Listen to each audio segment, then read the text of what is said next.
L'ordre fut donné calmement, presque avec douceur, mais il trancha l'air comme une lame. Prenez-le lentement. Les femmes allemandes se figèrent.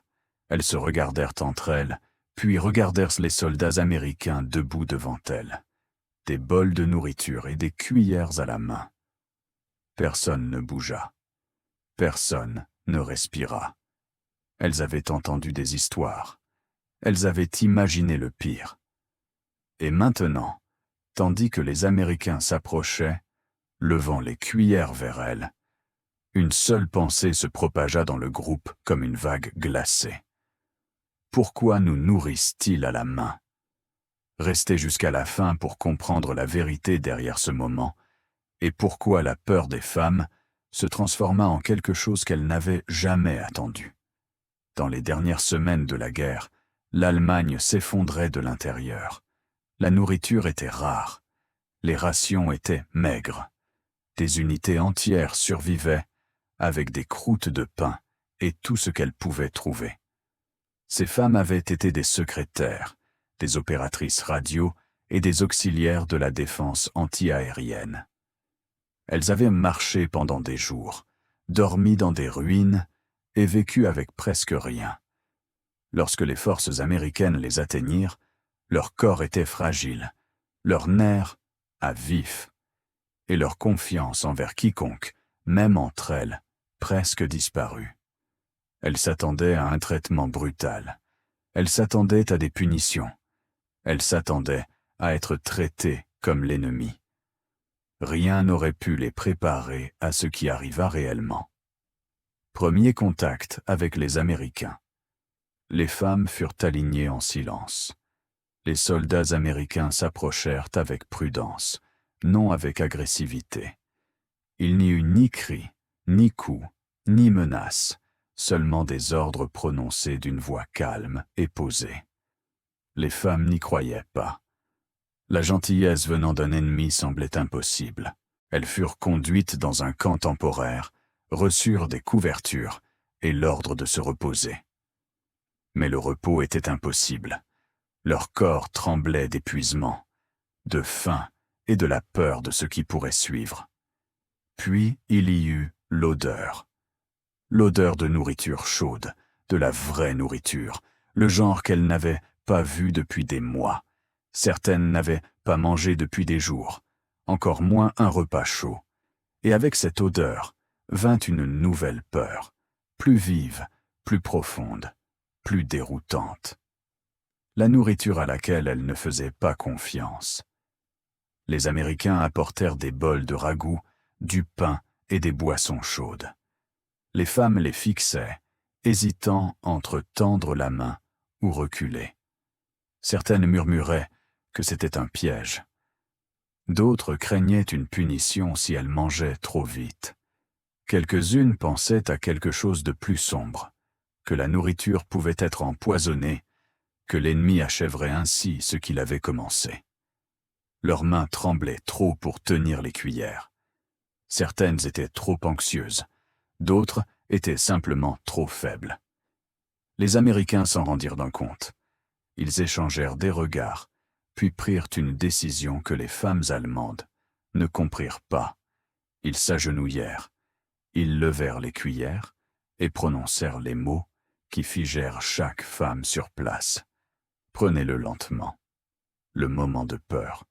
Les Américains se penchèrent, offrant les premières bouchées à la main. Les femmes reculèrent. Certaines sursautèrent. L'une détourna complètement la tête. Elle ne savait pas pourquoi les soldats faisaient cela. Elle ne savait pas s'il s'agissait de bienveillance ou de quelque chose d'autre. Leur esprit se remplissait de toutes les rumeurs qu'elles avaient entendues, de toutes les peurs qu'elles avaient trop portées durant l'effondrement, de chaque mot de propagande qu'elles avaient en cru. Pourquoi nous nourrissent-ils à la main? Pourquoi insistent-ils pour que nous mangions lentement? Pourquoi nous observent-ils d'aussi près? La tension dans la pièce était palpable.